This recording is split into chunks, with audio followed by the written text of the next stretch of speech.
प्रथम मंत्र में आपको अब ये 7 मंत्र बना के दिए जाते हैं। पहले 5 मंत्र देते थे नानक साहिब भी और परमेश्वर कबीर साहिब जी भी। फिर ये हैं 5 नाम हैं जो हमारे कमलों में ये प्रधान बैठे हैं। मूल कमल में गणेश जी, स्वाद चक्र में सावित्री ब्रह्मा जी, नाभि कमल में विष्णु और लक्ष्मी जी, हृदय कमल में शिव पार्वती जी और कंठ कमल में ये दुर्गा जी। तो ये 7 नाम इसलिए देते हम कि मान लीजिए उपदेश ले लिया और ये प्रथम मंत्र एक बार मेरे मुख से भी सुन लिया मालिक की इसकी जैसे हम देते हैं, और फिर उसकी उस सुनने के बाद साथ साथ बोल लिया और फिर भी मृत्यु हो जाती है, तब मनुष्य जीवन गारंटीड है उस व्यक्ति को, ये गारंटी देता है। और यदि उसने जाप कर लिया कुछ दिन और विश्वास ठीक रहा तो वो स्वस्थ भी होगा और इसकी इसी जीवन में आयु बढ़ती चली जाएगी, परमात्मा बढ़ाता चला जाएगा जब तक उसका मोक्ष नहीं होगा, इससे जन्म में पार कर देगा आपको। तो इसलिए ये 7 मंत्र दिए जाते हैं। ये पहले वाला लास्ट वाला मंत्र आपको जन्म दिलाएगा तुरंत, मनुष्य जीवन का गारंटीड है, मृत्यु भी हो जाएगी पुण्यात्मा। इसलिए मान लीजिए किसी का कोई बीमार है, या 80% व्यक्ति दुखी आए हुए, और जो विश्वास कर लेता उनको गारंटीड बात पूछ लो, यहाँ लाखों बैठे होंगे आ जाते हैं, सुनते रहना और सब स्वस्थ हो जाते हैं। तो ये वो परमात्मा है। तो इसलिए प्रथम मंत्र जो आपको दिए जाते हैं इनमें ये 2 मंत्र अब कंपलसरी थे, पहले नहीं थे ये। तो इसलिए परमात्मा ने कंप्लीट कोर्स बना करके गरीबदास जी के माध्यम से हमारे तक पहुंचाया है। और जैसे आप जी किसी का जैसे विदेश गए हो, स्वदेश आना है, वहाँ आपने कोई कारोबार शुरू कर रखा है, कोई फैक्ट्री वगैरह लगा रखी है और आपका ठीक से काम चला नहीं, आपका बिजली का कनेक्शन कट गया, टेलीफोन कनेक्शन कट गया, पानी का कनेक्शन कट गया, गैस कनेक्शन कट गया, पैसे बने नहीं तो आप कंडम हो गए। और वहाँ कोई ऐसा प्रभावशाली व्यक्ति आपको मिल जावे, सरकार को गारंटर बने कि भाई तुम इनका चालू करो कनेक्शन, मैं गारंटर बनता हूँ, और फिर उसको कहेगा भी जो पैसे तो देगा यही तेरे कर्जा उतारेगा, नहीं तो फिर काट दियो ना, वो देते क्या बात है। तो ऐसे ये दास आपका गारंटर बनता है और आपके सब कनेक्शन चालू करवाता है, लेकिन इनकी मजदूरी करके ये देने पड़ेंगे, तुमने कर्जा आप उतारना पड़ेगा। और परमात्मा जो है कुछ अपने कोटे से भी आपको पैसे देता, क्योंकि आप चला ही नहीं सकते अपनी फैक्ट्री को बगैर थोड़ा बहुत और सारा ना मिल रहा कहीं से, तो वो बगैर आपके वैसे सब्सिडी समझ लो ऐसे देता है।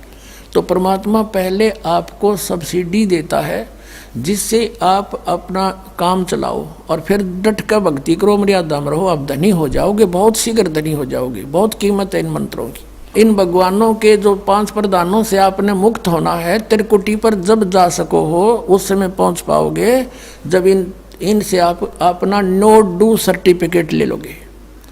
अब ये मंत्र जो 2 मंत्र फर्स्ट और लास्ट है इन 7 मंत्रों में, इसके साथ मिलने से ये मंत्र जो प्रथम जाप आप करते हो, इनका ऋण मुक्त हो जाने के बाद भी कुछ आपकी कमाई यदि बच गई तो इन 2 मंत्रों के प्रभाव से ये कन्वर्ट हो जाएगी आपकी सतलोक चालन नालियाँ में, इनमें से बच भी गई तय।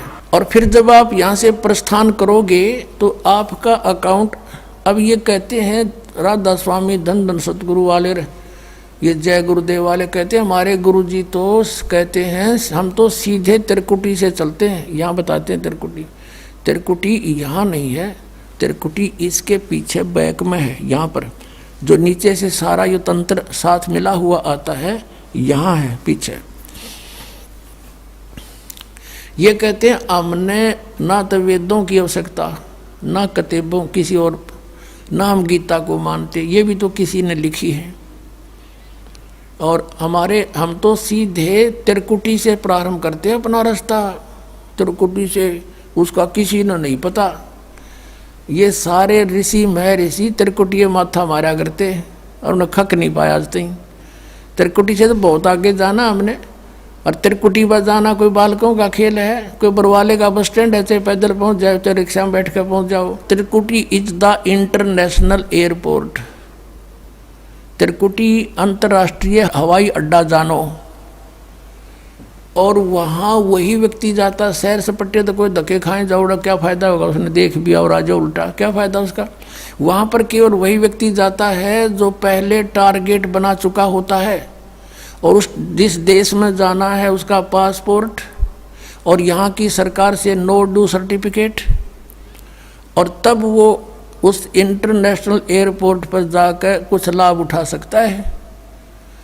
तो वहाँ से फिर आगे कैसे जाएंगे, उस त्रिकुटी पर पहुँचने के लिए तो सारा झंझट है, उस पर जाएं पाचा फिर आप पे काम बन गया। तो त्रिकुटी पर जाने से पहले हमने इन भगवानों से नो ड्यू सर्टिफिकेट लेने पड़ेंगे। और आपकी ये ऐसी भक्ति है, इसे ऑटोमेटिक, ये देवता है, ये कोई किसी के साथ भेदभाव नहीं करते, आपकी कमाई एग्जैक्ट लिखी पाएगी कंप्यूटर की तरह, और जो आपका ड्यू शेष होगा आपको थमा दिया जाएगा। हृदय कमल में जीव रहता है, और इसके यहाँ से फिर ये सबसे पहले इसका रास्ता है त्रिकुटी बजाने का, सबसे पहले मूल कमल में जाना पड़ेगा। मूल कमल से फिर सीधा रास्ता बनता है त्रिकुटी तक जाने का। उससे पहले गणेश जी के लोक में से गुजरना पड़ेगा, उसका एक जैसे बैरियर होते हैं प्रत्येक बॉर्डर पे, यहाँ ऐसे बैरियर हैं। वहाँ जब आप जाओगे आपके सामने आपके मस्तिष्क पर जैसे लॉकेट होता है ऐसा लगा पाएगा, और तुरंत आपको कहा जाएगा चलो आप जाओ, आपकी ये पूंजी, और वो आपके उस मस्तिष्क में ऐसे लॉकेट पे वो नो ड्यू सर्टिफिकेट छपता चला जाएगा। फिर आगे चलोगे आप, आगे आप पहुँचोगे जब विष्णु जी के लोक में, वहाँ भी आपको ऑटोमेटिक मिलेगा, कोई बाधा नहीं मिलेगी, क्योंकि वहाँ तो चोरों को पकड़ा जाता है, सा को थोड़ा, वो देवता भी तो हैं, वो किसी के साथ जरा सी भी गड़बड़ नहीं करते। फिर ऐसे शिव के लोक में से शिव का इस कमल में हृदय कमल से फिर त्रिकुटी कंठ कमल में आएंगे, फिर हम त्रिकुटी पर पहुंचेंगे। अब त्रिकुटी पर जाने के बाद इस सतनाम के जो प्रथम मंत्र का अकाउंट वहाँ देंगे हम, लेकिन वहाँ पर यह काल बकवाद करवा देता है। यहाँ का जो जितने देव हैं ये अपने सतर पर कोई गलती नहीं करते, ये करवाता है। जैसे श्री कृष्ण, इसने सारे प्रयत्न किए थे कि भी युद्ध ना हो, सबसे प्रार्थना की थी दोनों पक्षों से, फिर इन्होंने देख लिया था कि ये मानना नहीं, ये तो इन मतलब बुद्धि भ्रष्ट हो चुकी है। और उसमें क्या था कि सब रिश्तेदार राजा आधे आधे बांटने थे उन्होंने। ये राजा को भाई जो कौरवों के पक्ष में आना चाहता है वो अपनी स्वीकृति दे दो, पांडवों के पक्ष में आना चाहता है वो अपनी स्वीकृति दे दो, ऐसे कति तैयारी होगी।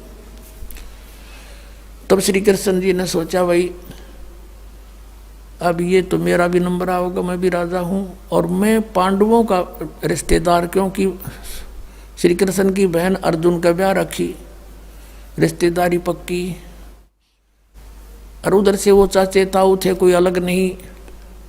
तो श्री कृष्ण जी ने यहाँ तक कह दिया कि भी एक तरफ तक मैं हूँगा, एक तरफ मेरी सेना होगी, अब मांग लियो जिसको मांगना हो। और यहाँ तक भी कह दिया कि मैं हथियार नहीं उठाऊंगा। अब पांडव तो मुंह धो रहे थे श्री कृष्ण पे कि सर्वशक्तिमान है, ये जो हमारी तरफ पक्ष में हो गया तो अकेला ही बहुत है। तो फिर पांडव घबरा गए थे। पांडवों ने यहाँ तक कह दिया था प्रभु हमें 5 गांव दिवा दो, हम युद्ध नहीं करेंगे। वो नहीं मानना था, फिर भी छोड़ो इस बात को, हम आगे लेंगे। तो फिर जब महाभारत का युद्ध हुआ,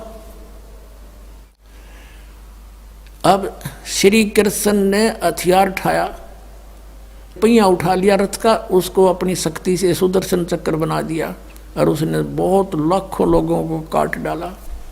अब ये अपने सतर पर गलती नहीं करते ये देवता, जब तक ये न्यूट्रल रहते हैं।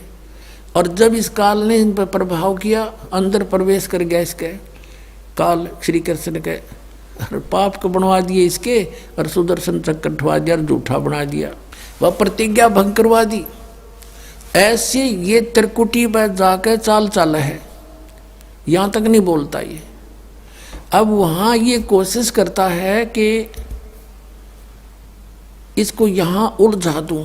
उससे पहले बहुत सी ऐसी बहुत से वहाँ पर त्रिकुटी तो एक बहुत बड़ा सांग है, बहुत बड़ा प्लेटफार्म है, और वहाँ पर कहीं पर डांस हो रहे हैं, कहीं पर दुकानें लगी हैं, औरतें खड़ी हैं, नाच रही हैं, कोई अर्धनग्न शरीर में खड़ी हैं, और बहुत से वैसे सुंदर सुंदर खड़े हाथी सजे हुए। तो ये जीव वहाँ जाकर बिचल जाता है। सब ये नकली गुरु भी वहीं खड़े हैं। नकली गुरुओं का रूप बनाकर तो काल आता है, और अपने असली गुरु का रूप बनाकर परमात्मा आते। इस दास के रूप में आपको त्रिकुटी पे उपलब्ध होंगे परमात्मा। तो वहाँ क्या होगा कि कई बार ये काल भी परमात्मा यानी असली गुरु का रूप बनाकर खड़ा हो जाता है। तो सबसे पहले आप क्या करोगे, प्रणाम जब करोगे गुरुदेव को, ये स्वभाव तो आपका यहाँ बना ही दिया जाता है, गुरु जी दिखे दंडवत करोगे। दंडवत करते समय एक सतनाम का सुमरण अवश्य करना होता है। 1 सेकंड, ये 10 सेकंड मुश्किल से लगती है। श्वास उस श्वास का सिमरण करें प्रणाम करते समय, और उठ कर जब देखोगे यदि परमात्मा होंगे तो एज इट इज पाओगे, और जय काल होगा दास के रूप में तो उसका स्वरूप बदला पाओगा, ऊपर का कपड़ा हटा पाओगा, उसका असली सूरत मिल जाएगी, तो आप वहाँ से बच जाओगे। अब फिर क्या होगा कि फिर तुम जैसे यहाँ आप देखते हो गुरु जी आगे सारे पीछे पीछे हो लेते हो, तो वहाँ जब मृत्यु होगी आपको सपना सा दिखेगा। जैसे आप किसी ऑफिस में गए हो किसी कामवश, और वहाँ आपका काम फटाफट होता जा रहा है, नहीं होता है तो आप दुखी हो रहे हो, बार बार बैठ कर रो रहे हो, तो ऐसे ही चलेगा वो। तो वहाँ जाते ही जब आपको गुरुजी दिखेंगे, आप एकदम इसी स्वभाव से जो आपकी यहाँ रिहर्सल हो रही है, आपके अंदर जो आस्था कसक पैदा हो रही है, ये वहाँ काम आवेगी आपके। तो ये सब रिहर्सल यहाँ कराई जा रही है कि गुरु को परमात्मा जानकर ये सब क्रियाएं करो, तो वहाँ ये आपके काम आएंगी, वहाँ अपने यूज होंगी ये सारी फार्मूले। तो जब आपको ये पक्का हो गया कि ये है गुरुजी, फिर आपको लेकर के धर्मराज के दरबार में परमात्मा जाएंगे इस दास के रूप में, और धर्मराज से कहेंगे जी इसका हिसाब कर दो, भगवान का आदेश है, आप लो अपना ये एक इसकी कमाई जो तुम्हारे सतर की वो प्राप्त करो।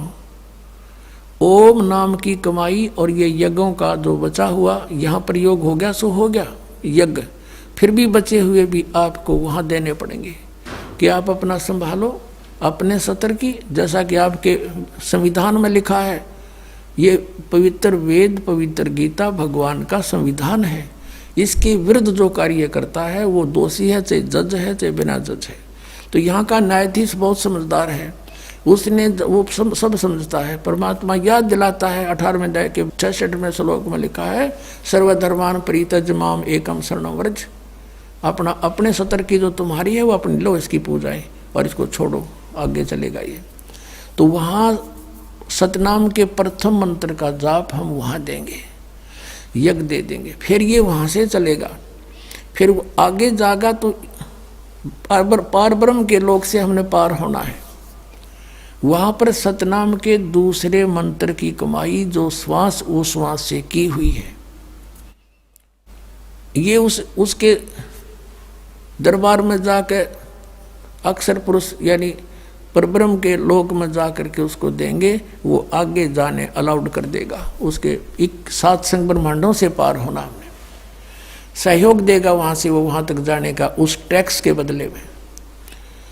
अब यहाँ बताया है कि जे तू पढ़ा पंडित बिन दोई ना अक्षर दोई नावा, और पर्णवत नानक एक लंघाए जे कर सत समावा।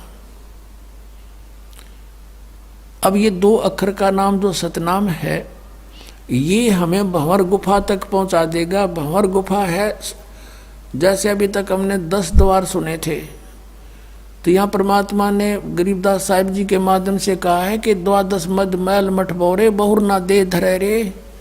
वो तो 12वें द्वार को पार करके है वो मठ, वो स्थान, वो ठोड़ ठिकाना। फिर जहाँ जाने के बाद बहुर ना दे धरे रे, फिर दोबारा जन्म कभी नहीं होता। एक 10वां द्वार तो इस शरीर से निकलना है। ये शरीर और एक ब्रह्मांड एक है, इससे निकल गया। कई योगी देखे यहाँ से शरीर फोड़ जाते हैं। यहाँ एक काग बोलते हैं इसको, स्थान को काग।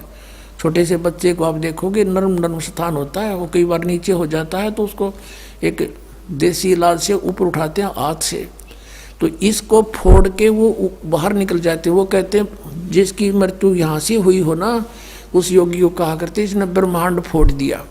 ब्रह्मांड फोड़ दिया, केकला तोड़ दिया। ब्रह्मांड के बीच में, प्रत्येक ब्रह्मांड के बीच में वैक्यूम प्लेस है, खाली स्थान, बहुत लंबा चौड़ा। ये फिर वहाँ धक्के खाएं जाओ, उसका वहाँ के चक्कर काटें जाओ, ठंडी ठंडी इसमें लगती रहे, और वहाँ इसकी कमाई पूरी हो जाएगी, फिर वापस नरक में।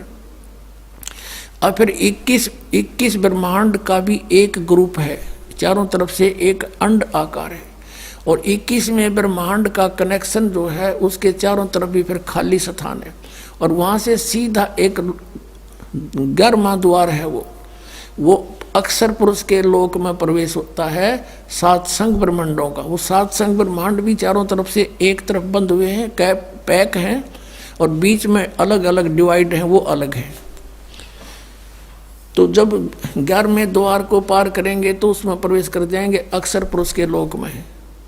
और 12वां द्वार जब है अक्षर पुरुष का, जो 12वां द्वार है अक्षर पुरुष के लोक से सतलोक में जाने के लिए पहले बीच में एक और स्थान है जो गुफा टाइप है, और उसको ऐसे गोल आकार है, वो ऐसे ऐसे जाएगा ऊपर को। तो वहाँ जब हम 12वें द्वार पर खड़े हो जाते हैं, इसका जो अक्षर पुरुष का चारों तरफ से जो बंद है उसके पारदर्शक है वो, वहाँ से सतलोक दिखाई देता उस आत्मा को जिसके पास सार नाम की कमाई है। अन्य को नहीं दिखता, अक्षर पुरुष के लोग व्यक्तियों को नहीं दिखता, वहाँ के प्राणियों को नहीं दिखता, तो वहाँ से फिर वो दिखाई देता है। अब जैसे नानक साहब ने कहा कि एक छुड़ावे एक लखावे, यूँ तो छुड़ाओगा कालते सतनाम का पहला मंत्र ओम, और वो जो दूसरा मंत्र है वो लखावेगा, वहाँ जाकर एंड पे बैठा देगा, और वहाँ से आपको सतलोक दिखाई देगा, पार नहीं हो सकते।